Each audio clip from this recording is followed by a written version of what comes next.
Masalah stunting di Indonesia masih menjadi ancaman serius dan memerlukan penanganan yang khusus. Berdasarkan data, angka prevalensi stunting di Indonesia mencapai 37,2%.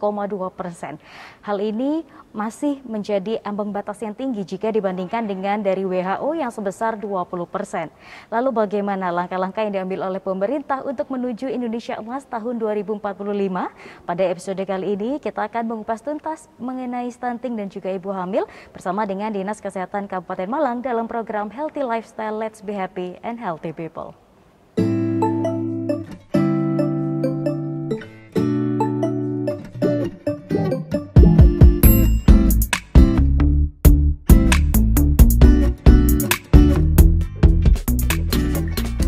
Ya pemirsa, kembali lagi bersama kami dalam program Healthy Lifestyle. Pada episode kali ini kita akan berbincang dengan tema stunting bersama dengan narasumber kita kali ini yaitu Dr. Helma Evieni. Beliau selaku Kepala Kesehatan Keluarga dan Gizi Masyarakat Dinas Kesehatan Kabupaten Malang. Kita sapa terlebih dahulu. Assalamualaikum Bu Dokter, bagaimana kabarnya hari ini? Waalaikumsalam, alhamdulillah baik.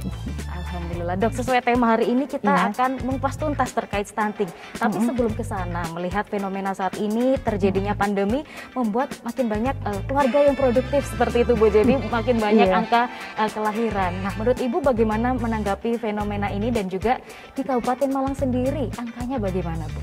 Silahkan. Memang pada saat pandemi ini kan ibu hamil banyak yang ibu hamil ya. Betul. Mungkin karena pembatasan pada saat itu ya lebih banyak di rumah saja seperti itu. Tetapi hal yang memprihatinkan, kasus kematian ibu hamil itu meningkat, bukan hanya di Kabupaten Malang saja, tetapi di wilayah lain pun sama mengalami hal seperti itu ya. Terutama pada ibu hamil yang terkena COVID, terkonfirmasi. Nah itu dampaknya karena sudah berat untuk ibu hamil ya, karena dengan kehamilannya kemudian ditambah dengan penyakit, daya tahan tubuh turun. Nah itu yang akhirnya terjadi peningkatan kematian, angka kematian ibu seperti itu. Ya. Itu pun sama dengan kondisi di Kabupaten Malang Bu ya? Iya. Baik. Kemudian yang berkaitan dengan stunting sendiri, sebenarnya apa sih Bu kaitannya antara ibu hamil kemudian terjadinya stunting pada anak? Apa ada korelasinya Bu? Iya, itu sangat berhubungan ya. Karena pada ibu hamil itu nutrisinya perlu dijaga untuk pertumbuhan, perkembangan janin yang ada di dalam kandungannya. Kalau seandainya nanti ibu hamil itu kurang asupan gizi, kemudian terjadi bayi berat lahir rendah, nah itu akhirnya yang punya potensi dengan bayi-bayi yang terlahir dengan berat bayi lahir rendah itu yang punya potensi nanti menjadi muncul anaknya menjadi stunting gitu. Dan itu juga nanti banyak pengaruhnya juga terhadap perkembangan selama kehamilan itu kan perkembangan organ tubuhnya, perkembangan otaknya. Jadi itu penting sekali nutrisi pada ibu hamil. Baik, menarik Bu, tadi dikatakan ada bayi berat badan lahir rendah atau BBLR, ini apakah sama seperti bayi prematur Bu? Oh enggak sama. Kalau prematur itu belum cukup bulan itu juga kalau asupan gizi ibunya kurang, itu juga bisa menyebabkan terjadi selain berat bayi lahir rendah atau kelahiran prematur atau perdarahan pada saat persalinan. Itu yang resiko-resiko besar yang dihadapi seorang ibu yang melahirkan jika asupan gizinya tidak terpenuhi. Baik, Bu, mungkin ada beberapa pemirsa yang masih bingung sebenarnya stunting ini seperti apa. Mungkin Ibu bisa membantu menjelaskan yang mudah dipahami oleh pemirsa. Stunting itu apa sih Bu sebenarnya? Stunting itu gangguan pertumbuhan ya pada anak. Biasanya kalau diukur tinggi badannya, dia itu tidak sesuai dengan teman-teman yang anak-anak yang lain yang seusia dengan dia. Jadi lebih pendek seperti itu. Tetapi ada selain itu juga selain tinggi badan, tetapi ada hal-hal lain juga yang kelainan-kelainan lain yang akhirnya dia disebut stunting seperti itu, gangguan pertumbuhan juga. Selain gangguan. Kemudian kapan orang tua bisa mengetahui ataupun mendeteksi si si anak ini mengalami stunting atau tidak itu bagaimana, Bu? Nah, kalau kita kan ini ya, anak itu rajin untuk diperiksakan, atau kalau tidak ada pada saat posyandu. Nah, itu kan orang tua rutin untuk rajin ya membawa anaknya ke posyandu untuk melihat perkembangannya, pertumbuhan anaknya. Selain tinggi badannya, nanti di sana ada kader-kader yang akan memantau seperti itu, dan ada petugas kesehatan juga yang akan memantau seperti itu ya, untuk oh ini perkembangannya sudah normal, pertumbuhannya itu normal, seperti itu. Oke, jadi orang tua juga harus aktif bertanya, Bu ya, saat mengukur dan menimbang berat anaknya. Kemudian ada istilah 1000 hari pertama kehidupan untuk mencegah stunting. Ini seperti apa, Bu, sebenarnya programnya?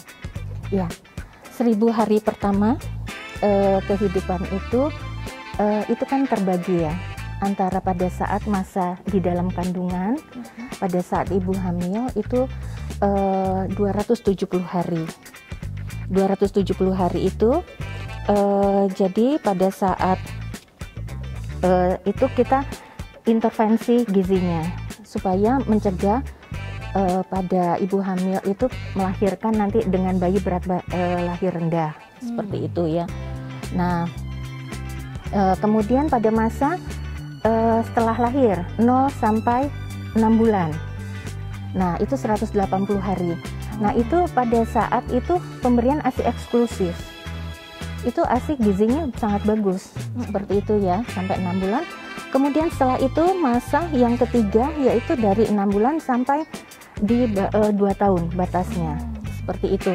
Nah, itu juga pemberian selain ASI tetap diteruskan, ada pemberian makanan tambahan yang bergizi untuk anak-anak. Nah, itu masa itu periode masa emas pada saat itu ya, mulai dari kandungan sampai usia 2 tahun, itu perkembangan organ-organ tubuhnya, perkembangan otaknya sampai itu. Tapi setelah lewat dari 2 tahun, nah itu yang perkembangannya itu sudah mulai lambat.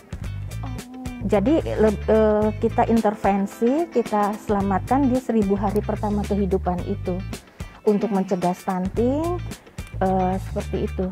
Jadi kerja kerasnya ini di awal, Bu ya? Iya, nah, di awal itu kita mulai. Seperti itu. Itulah kenapa akhirnya ibu hamil juga harus punya pengetahuan lebih bagaimana untuk gizi yang dikonsumsi dan sebagainya. Nah, kita akan membahas di segmen berikutnya, pemirsa. Jangan kemana-mana, tetap di program Healthy Lifestyle.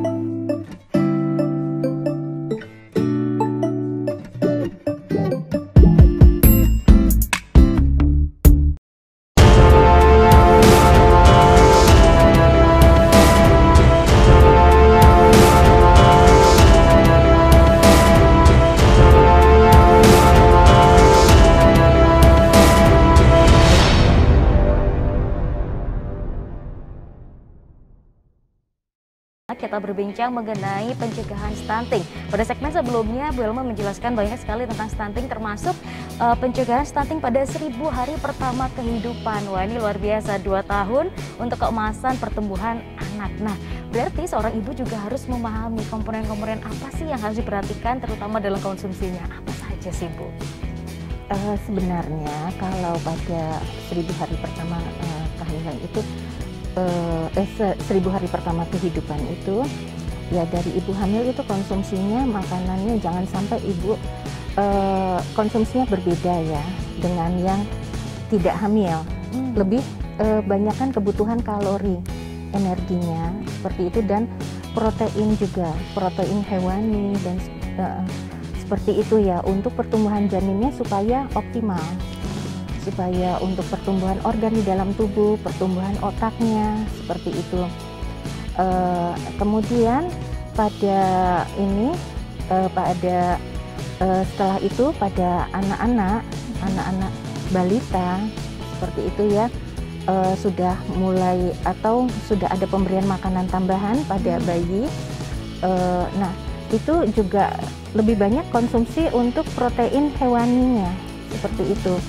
Mungkin masih ada kekeliruan yang dikonsumsi protein nabati, sebenarnya yang dari hewaninya yang lebih utama, Oke, baik. Iya. Bu, kalau kita lihat sekarang juga banyak iklan-iklan terkait susu formula ataupun multivitamin. Apakah ibu hamil sebenarnya juga perlu untuk menambahkan itu? Dan ketika nanti mungkin anaknya mencapai beberapa tahun pun perlu diberikan susu formula. Bagaimana tanggapannya, Bu?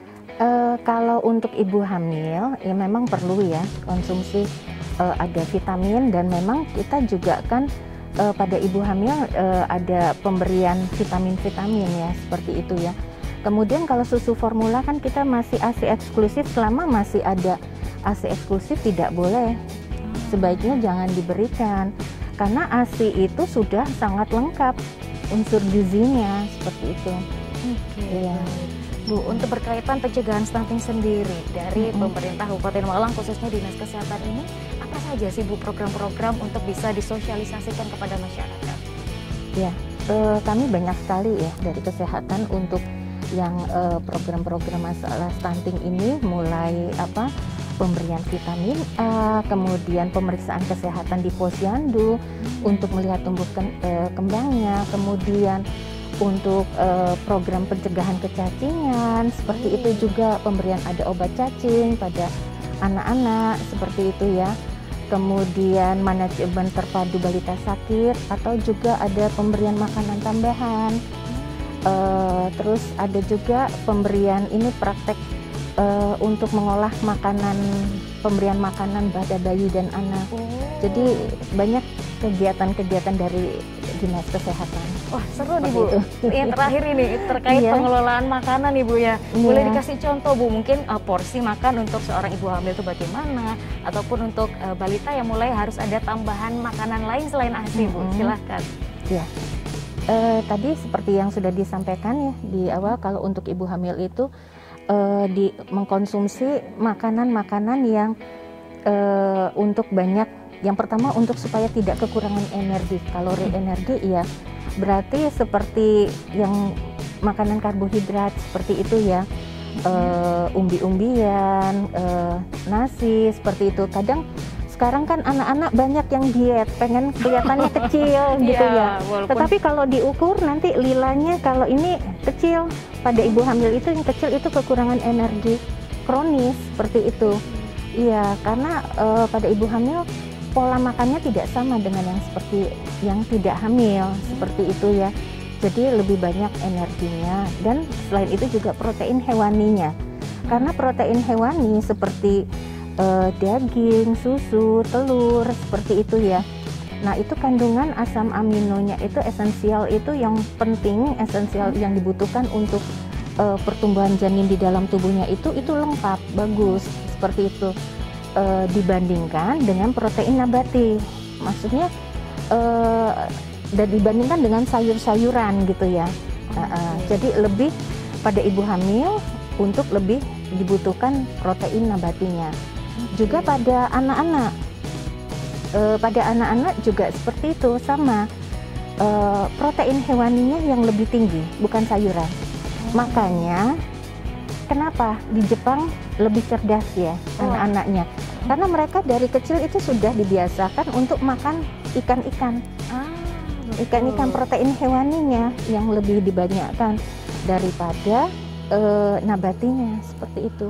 Oke, baik. Wah, menarik ini Bu ya, kalau dibicarakan mungkin bisa ditiru seperti itu ya, untuk menuju, kan Indonesia sedang menuju 2045 Indonesia emas Bu ya, luar biasa.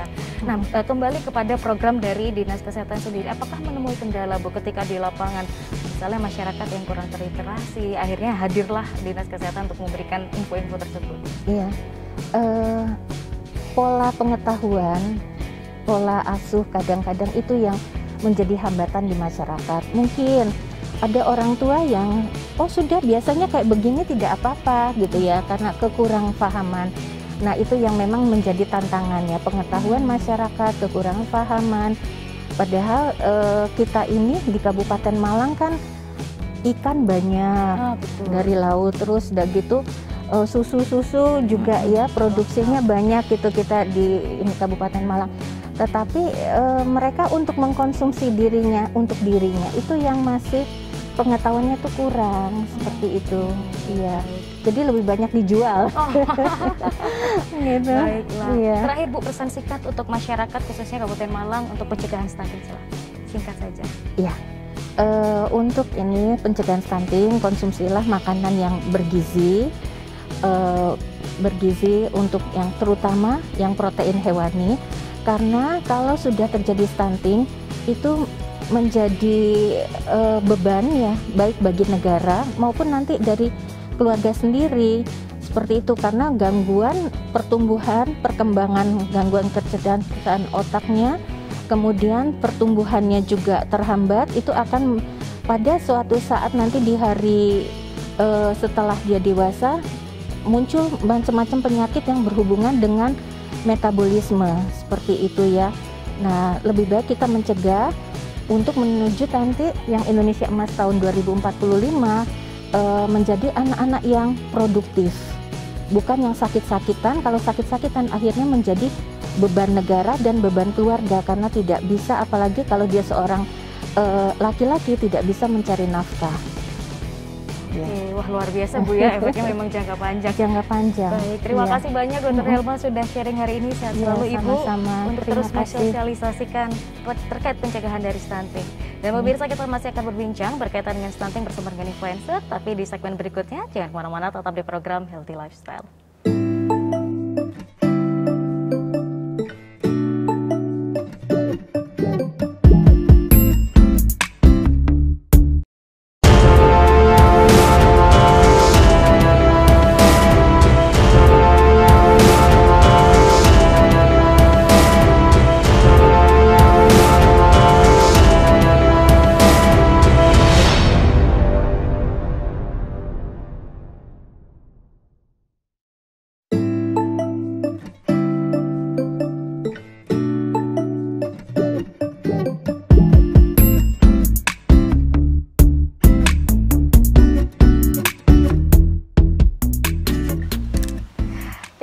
Kembali lagi bersama kami dalam program Healthy Lifestyle. Nah, pada segmen kali ini kita masih akan membahas mengenai stunting. Mungkin banyak juga pemirsa yang bertanya-tanya stunting itu sebenarnya apa sih dan bagaimana mungkin cara pencegahannya. Nah, pada segmen kali ini kita akan berbincang dengan seorang influencer dan juga dokter. Beliau adalah Dr. Salsabila Gina Anoraga yang juga pernah menjabat sebagai Wakil 1 Roro Duta Wisata Kabupaten Malang tahun 2014 dan juga winner Duta Mahasiswa Berencana Kabupaten Malang 2016. Kita sapa lebih dahulu. Mbak Bila, gimana kabarnya hari ini? Alhamdulillah, semangat tentunya hari ini. Semangat. Mbak Bila, jangan bosan-bosan ya, kita buat mengedukasi pemirsa WTV dan juga masyarakat terkait stunting ini. Kadang saya juga bingung apa sih sebenarnya makna yang mudah dipahami masyarakat dan juga apa sih ciri-cirinya. Silahkan Mbak Bila. Kali ini ya sahabat WTV, kita ngobrolin seputar stunting. Sebenarnya apa sih stunting itu? Jadi stunting adalah kondisi di mana anak tinggi badannya di bawah rata-rata anak seusianya. Gampangannya dia lebih pendek tuh dari anak-anak seusianya. Kalau penyebabnya sendiri nih, sebelum kita ngobrolin tentang ciri-cirinya ya. Kalau untuk penyebabnya sendiri sebenarnya banyak, kompleks. Mulai dari ibunya sendiri mungkin yang kurang energi atau mungkin kurang asupan sehingga anaknya terlahir juga kekurangan gizinya. Hingga dari genetik juga ada, tetapi tidak mendominasi, lebih banyak ke arah gizi yang diperoleh ibunya. Dan setelah lahir itu apakah asupan yang diberikan ibunya itu cukup, kayak gitu. Kalau ciri-cirinya sendiri yang paling gampang memang kita mendeteksinya adalah dengan melihat tinggi badan dan usianya. Tinggi badan, usia, berat badan. Biasanya nih ya untuk ibu-ibu sekalian, mom ya, mom sekalian.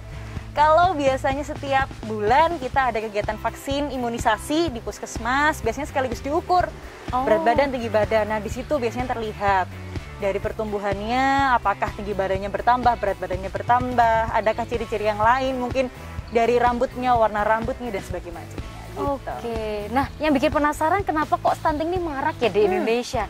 Apa sih sebenarnya penyebabnya, Bil? Penyebabnya ya, by the way ini sebenarnya cocok sama yang aku concern ya di BKKBN kebetulan. Di Duta Generasi Berencana. Ada juga hal yang membahas tentang stunting ini.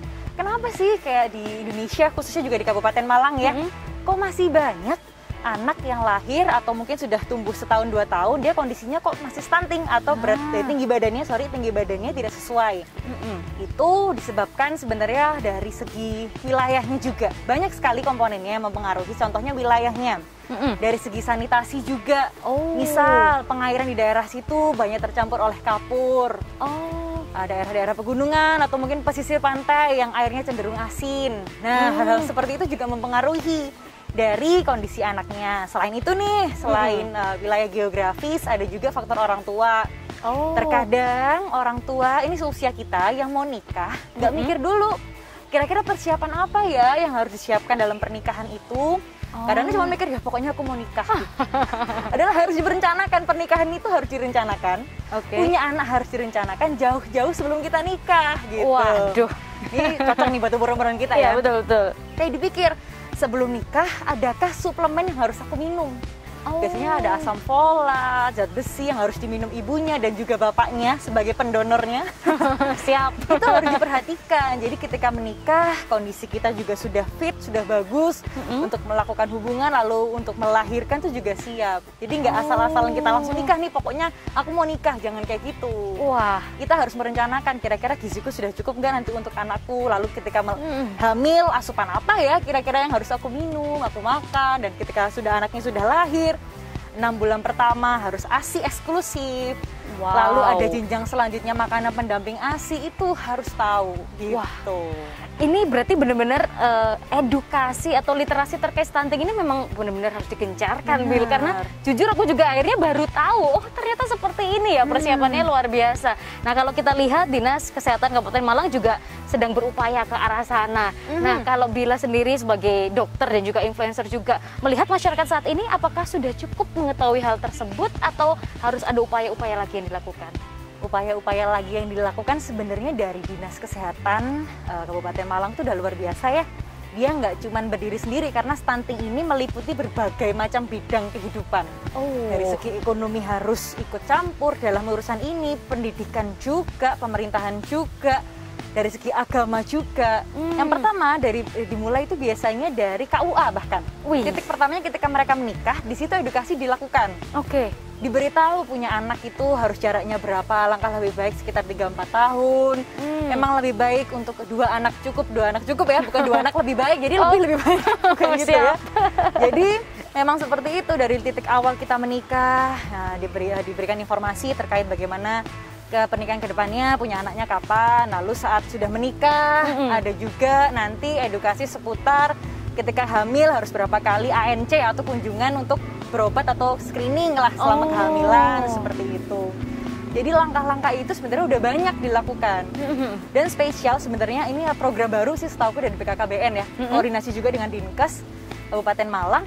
Jadi sekarang untuk mengatasi stunting ini, setiap kecamatan, setiap desa itu punya gerakan untuk swadaya. Swadaya itu maksudnya apa? Jadi misal nih di desa A atau kecamatan A, dia punya kemampuan untuk menghasilkan padi. Nah, produksi padi itu dikhususkan untuk di daerah itu menangani stuntingnya dulu. Baru dia menjual produknya ke tempat lain.